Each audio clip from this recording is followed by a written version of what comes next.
Hi there. Are there things you wish you'd known about sex before you got married? Well, that's what gonna unpack right now. I'm Mary Whitman Ortiz, Christian sex educator, relationship coach, and author, and I love creating this beautiful, safe, welcoming space to have some of these talks that I know have not been happening in your Christian circles. And it's time, don't you think? I think it's absolutely time for us to have these talks. And today's topic is going to have you on the edge of your seat.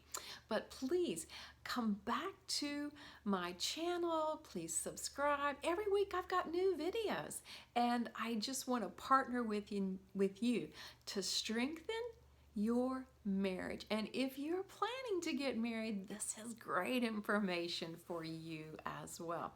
So today's video is 3 reminders to help you meet your spouse's sexual intimacy goals.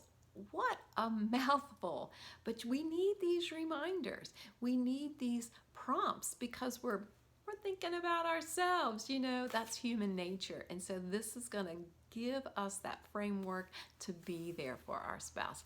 So I have these goals broken down into 3 categories: physical, emotional, and spiritual. And I'm starting with the physical because it's what most people quickly associate with sex. And the first aspect, this is my goal for physical in sexual intimacy, it's the pleasure. That is what is promoted in the media. That's what everyone's comfortable with. And hey, it's a part of God's design. So why don't we just lead with it? All of these are beautiful and a part of God's design. That physical aspect of sexual intimacy, it is a release. It's a release from hormones that are built up. There's a lot of research that says this is necessary. And in marriage, you have the perfect opportunity to be that outlet for your spouse, have that for yourself. It reduces stress, it reduces pain. There's so many incredible benefits physically. And let's not forget procreation. Yes, we want those babies. We want those grandbabies. So beautiful aspects of sexual intimacy and marriage in regards to physical goals. And now let's look at the emotional goals. Maybe you haven't identified these quite so readily. So one of these would be to feel safe, to feel valued and cherished and wanted and esteemed, all of that caring that goes on, and boosts your self-esteem in that place, and you feel close. Wow, I can see oneness happening in all of those components. But we're going to talk about the spiritual goals as well. These might be the ones that you're the least familiar with. These are also the ones that highlight that as Christians, we know it's God's goodness that's packed right in there. So I don't want to miss out on these at all. So spiritually, a goal could be when you have sexual intimacy with your spouse, you are renewing God's covenant, God's plan, God's design for marriage. Wow, you are partnering with God at that moment, and it invites Him into your relationship. You have realigned with God, which means you are realigning with one another, and it's that oneness process that's happening. You insert strength and unity. It's true. Every time there is honoring, respectful, mutually satisfying sexual intimacy in your marriage, there is more strength and more unity happening, even if you can't see it. And then this is a real subtle thing, but this is God's plan.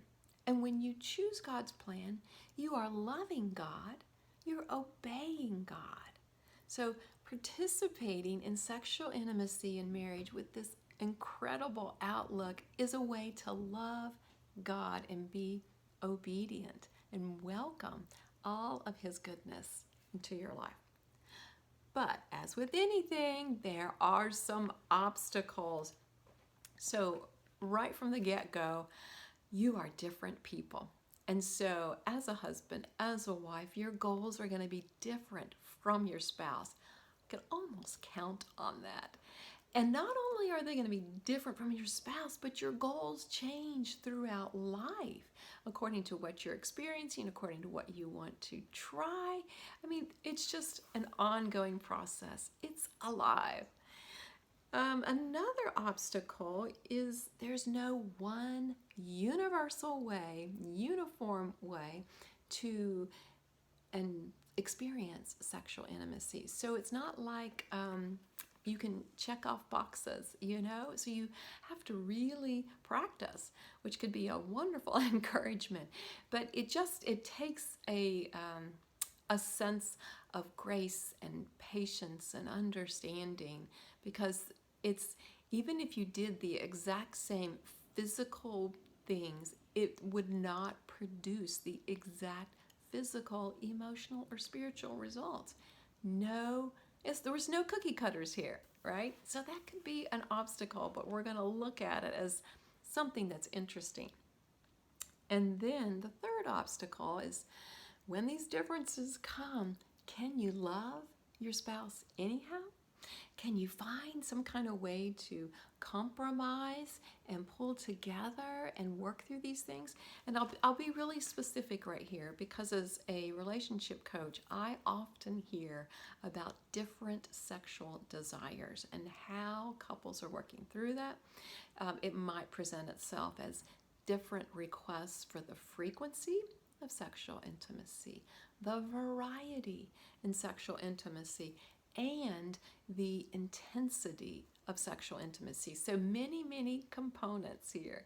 But I promise you, we can take this multi-layered thing and dive into it and let it be simple as our understanding grows. So what are your 3 reminders? These are your takeaways. Number 1, be aware of your own goals. What things are important to you, what things are significant, what things bring you pleasure in physical sensations, in emotion sensations, in spiritual sensations. You know, dive into knowing you. And then once you know yourself, and as you know yourself, share with your spouse. So be aware, share. Your spouse is not a mind reader, and they will grow as well when you share your experiences. It prompts all kinds of conversation, which can bring more closeness to your marriage. And then number 3, care for your spouse by choice. See, these differences are a given, but caring is a choice, and it's one more way to love your spouse. Now, maybe some pushback here, and these could be things that you are really needing to work through, and you might want to have some more prompts. So I totally encourage you to get my books. Why can't I talk to him about sex? Why can't I talk to her about sex? And that will help you to identify what's going on at a deeper level so that you can bring more closeness to your marriage. Thanks so much for tuning in today, and remember, Father God loves you, and He just wants you to know His goodness, His presence in every area of your life, including sexual intimacy in marriage.